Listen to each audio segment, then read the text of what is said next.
थे कि भगवान मिलता कैसे है, भगवान करता क्या है और भगवान की शक्ति क्या है, लेकिन कोई भी व्यक्ति उसको इन प्रश्नों का उत्तर नहीं दे पाता था। उसने ऐलान कराया कि जो भी मेरे इन प्रश्नों का उत्तर देगा उसको मैं अवार्ड दूंगा, उसको मैं सम्मानित करूंगा।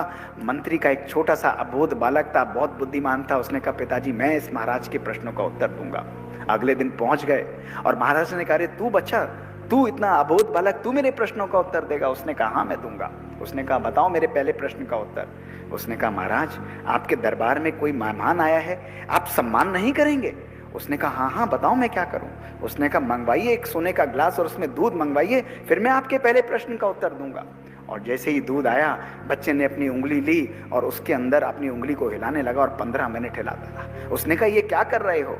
उसने कहा, महाराज मैं इस दूध में मक्खन को ढूंढ रहा हूं। उसने कहा, बच्चे इस दूध में मक्खन ऐसे नहीं निकलता, दूध को भिगोया जाता है, दही बनता है, दही से छाछ निकलती है, तब मक्खन निकलता है। उसने कहा, महाराज यही आपके पहले प्रश्न का उत्तर है कि यदि भगवान की प्राप्ति करनी है तो केवल सिमरन करने से भगवान की प्राप्ति नहीं होगी, उसको ज्ञान को अपने जीवन में उतारना होगा, उसको फॉलो करना होगा, अपने संकल्पों में परिवर्तन लाना होगा।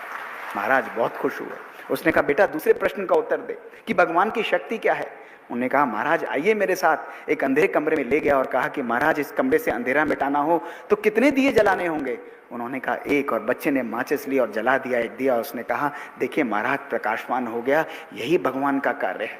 वो हमारे अज्ञान, आत्मा के अज्ञान अंधेरे को मिटाकर हमारी आत्मा को ज्ञान की तरफ लेके जाता है। और जब परमात्मा का ज्ञान आता है तो हमारे अंदर से विकारों का विनाश होता है, और जो परमात्मा के जितने पास रहता है उतना ही उसको स्नेह का अनुभव होता है। ये है भगवान की प्राप्ति का अनुभव।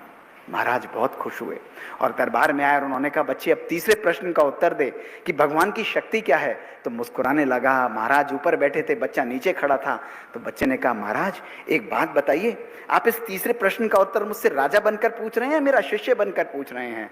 महाराज सकपाक गए और उन्होंने कहा, मैं तो तुम्हारा शिष्य बनकर पूछ रहा हूँ बालक। तो उन्होंने कहा, फिर आप ऊपर बैठे क्या कर रहे हैं, नीचे उतरिए।